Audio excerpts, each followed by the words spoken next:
Hey everyone, welcome back to another episode of Classic Adventures. So this week I spent a bit of time upgrading my gear. First off, as you can see here, I'm buying a robe of living fungus. This is something I've been after for quite some time. It's I'd say endgame monk item. It's 10 AC, it's got 12 stamina on it, 10 fire resist, and it weighs only 0.2, so really good item for monks. And I think it looks really cool as well, which is it's a nice bonus. But that should tide me over well into late 50s at least, probably even to 60. I don't know. We'll see how we go. Fun fact about this robe: it used to have a 15 hit point per tick regen on it, just like the fungi tunic. However, just like in live, that was removed 2 months after Qeynos was released. So, man, that would have been amazing. That would have been off the hook. But, we can dream. So I quickly went and found a few more bear pelts just to get my cash back up a little bit. It was arguably easier than running to the bank.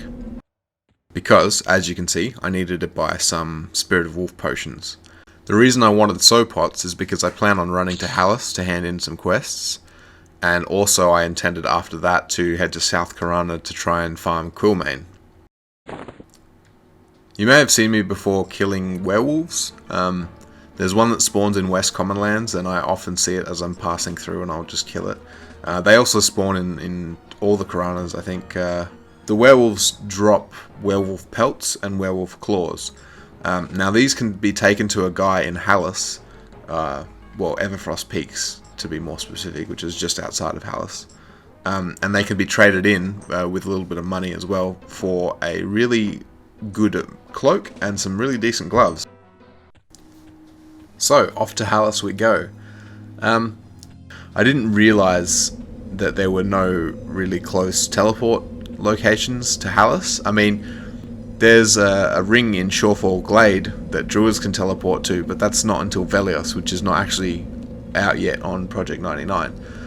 The closest I could think of was North Karana, I guess, to get a teleport, but that's still really far away.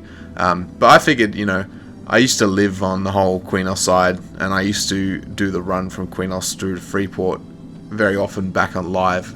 So I figured I'd just do it for nostalgia's sake. So you can see here the stone marker in East Karana that points the way to Qeynos. That leads into North Karana, this is the zone where you can get the ports. There's a druid ring and a giant wizard spire here.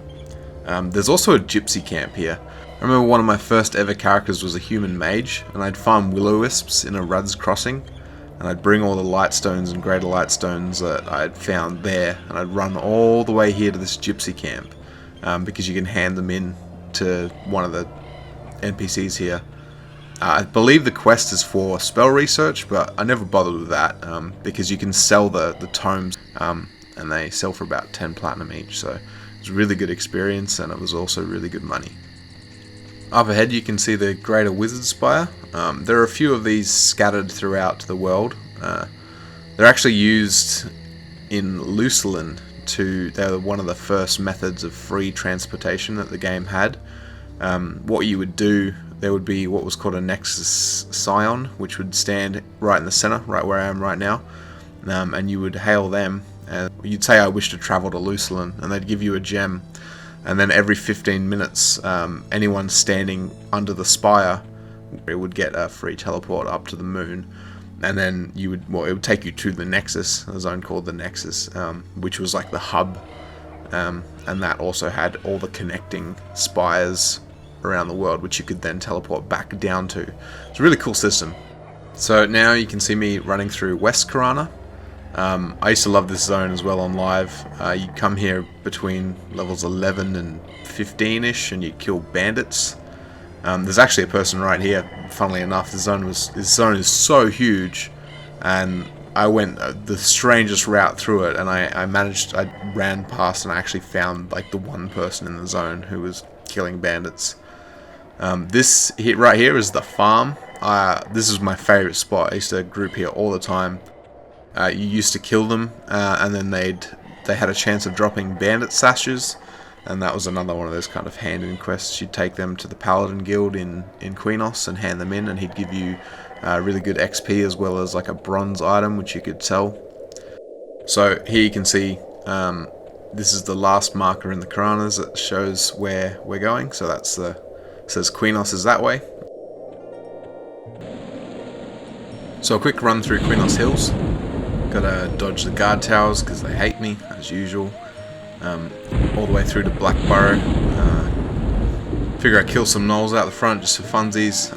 At some point in the future I will have to grind gnolls to get faction up with the monk clan in Qeynos, but I'll do that another time.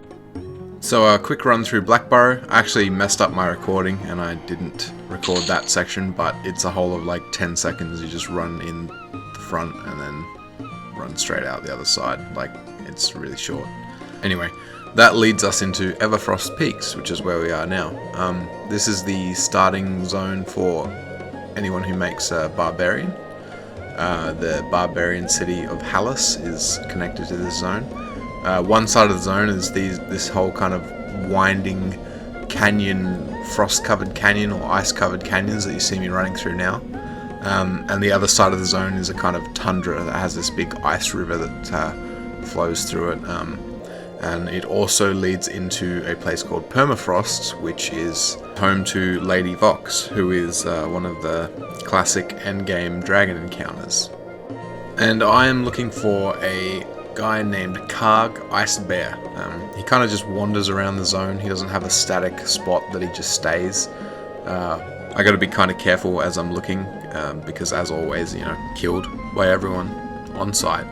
Luckily, Karg himself is of neutral faction, so he doesn't hate me. I spotted him on the other side of the ice river, so we run up, we talk to him. He says, "Hail, traveller, I am Karg of Clan Ice Bear, lone hunter of the Everfrost Peaks. Have you seen any polar bears about?" So he also has a quest for a polar bear cloak, but today we're going to ask him about werewolves. He says, "Werewolf?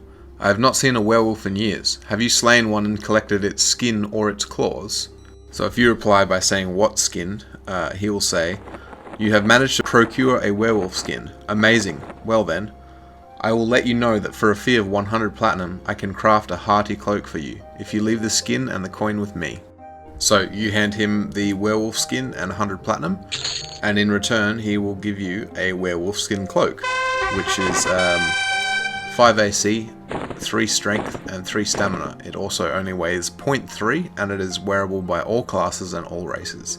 It's a really, really good item for like a mid-range monk like myself. Now if you ask him about the claws, he will say, "Oh, a werewolf claw. If you were to give me that claw and 75 platinum, I could craft excellent gauntlets." So again, you hand him the claw and the 75 platinum, and he hands back lupine claw gauntlets, which are 4 AC, 3 dex, 3 agility.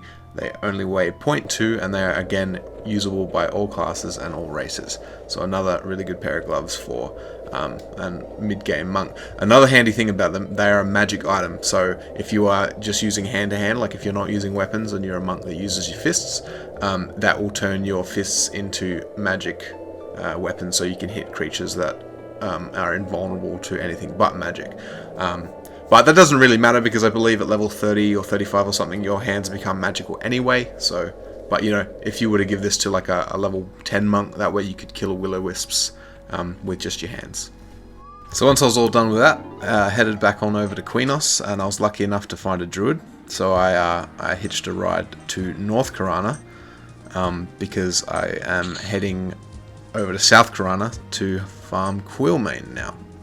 So Quillmane is a rare spawn Pegasus.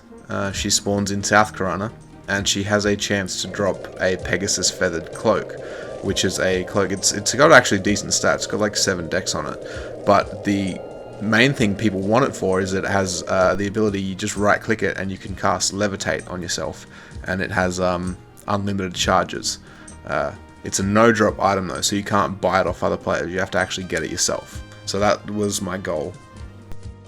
There's actually a really well written and very handy guide to spawning Quillmane on the Project 99 forums. So the guide explains Quillmane has 2 placeholders that can be up at any one time. One of them is an elephant calf, and the other is a lioness. Now, these placeholders will always spawn somewhere around the Aviac village, and they won't really stray too far.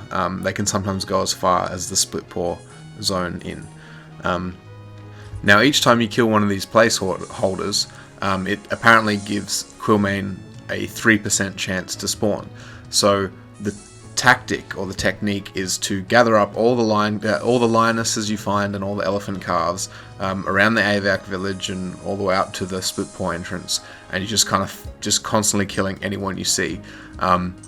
What actual higher level people or people who have friends, unlike me, do is they'll get in groups, and so they'll have 1 or 2 people just farming the placeholders, and then they'll get the rest of the people to go and sit, because she has 3 specific spawn locations around the zone. And now once she spawns, she will path. She has a set path for each of her spawns, and all 3 of them together pretty much make her go around the whole map. But so one will be in the top right, for instance, and she'll path all the way up to the top left, and then she'll turn around and come back. So yeah, what I have to do is I constantly go around, I kill a whole bunch of placeholders for 15 minutes, 20 minutes maybe, and then after that I go, okay, now it's time for me to go, and I'll do a circle around the map. And that's why I needed the sow pots. Very risky and not clever way to do this at all, and you need a lot of luck on your side if you want to actually get her to spawn and find her. But the good thing is she won't despawn. She'll always do the path up, and then she'll turn around and do it all the way back, so you have a fair amount of time to find her before she reaches the end of her path, and then that's when she does despawn. So it was a pretty frustrating camp. It's not like a normal camp where you just sit in an area and you kill placeholders, and then the mob you're camping spawns on top of that placeholder. So you're just in one static location where you can actually say, I've got this area camped if someone else comes along looking for it. With Quillmane, you kind of have to go into the zone, and I'd always yell out camp check, and then if she wasn't being camped, I would call out Quillmane. I'm after her.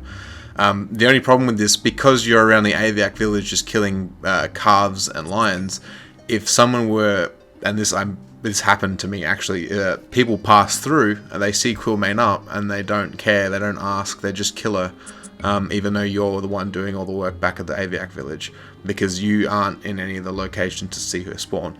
Now, a lot of people might argue that Quillmane is not the kind of thing that you can claim a camp to.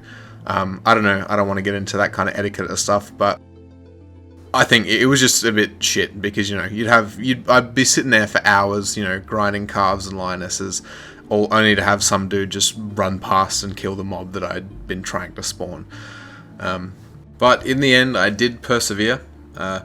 She drops 2 items actually. One is the cloak that I was after, but the other, which is the much more common drop, they're called feathered leggings. They're actually a pretty good item. They're anyone can use them. They're usable by all classes and races. They weigh 2. They only have low AC. They have 4 AC, but they have 7 stamina. So they're a good pair of legs for like a caster class, like a cloth wearing, like a robe using. So I got a bunch of those. I think I killed her 4 or 5 times before I got the cloak, and each time that I killed her that she didn't drop the cloak, she dropped the leggings. So I'm not sure if there's a chance that she won't drop either or not, but yeah. There is nothing quite like camping a mob for such a long time and then finally having the item drop. Not many games in my entire life have ever given me the feeling that I kind of get when that happens, so that was really cool to experience, finally getting that to drop. So there was also some other stuff I did while I was in South Karana, just kind of waiting for Quillmane. I killed Maroon. I killed him a bunch of times actually. Most of the time he just drops his toy, which is useless. It's like a 2-handed blunt and it weighs insane amounts, and it's not good. It's vendor trash. But I did actually manage to get his, it's called the Top Knot headband, which is a helmet. It's 3 strength, 3 stamina. It only weighs 0.2, so I don't need it because I'm using a Froglock crown at the moment. But it is really good for like a melee kind of melee character, so that was handy to get. Also, I mentioned earlier about at some point I will need to grind gnolls in Blackburrow to get faction for the Qeynos monk guild. Well, that's to do with a whole series of headband quests that you do for them. And this guy here, High Shaman Grisnock, and there's 2 others in this zone in South Karana. You kill them, and it's for one. I think it's the Orange Headband, I believe. You need they drop heads. Like this guy, head of Shinnok or something. This guy drops. I actually got two out of 3 of them while I was farming Quillmane, so that's kind of handy for future as well. And then finally, this guy in North Karana, Korvik the Cursed.